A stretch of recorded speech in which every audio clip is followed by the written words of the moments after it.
এই পাঁচটা শর্ত যদি পাওয়া যায় মুহূর্তেই আপনার দোয়া আরশে যে নক করবে। এক নাম্বার শর্ত আকলুল হালাল, হালাল খাওয়া। কি খাওয়া? আমরা দুইটাই খাই, হালালও খাই হারামও খাই। বেশি খাই কোনটা? হ্যাঁ, কি খান? আমি কই নাই কিছু, আপনারাই কইছেন। নিজের উত্তরে নিজে ধরা না। হারাম খেলে তো দোয়া কবুল হয় না। লা ইয়াদখুলুল জান্নাতা জাসাদুন গুযিয়া বিল হারাম।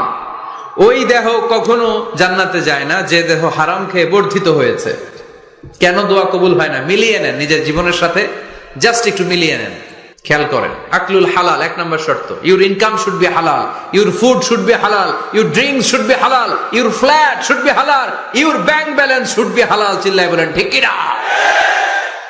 এক লোক কাবার চারপাশে শুধু দোয়া করে।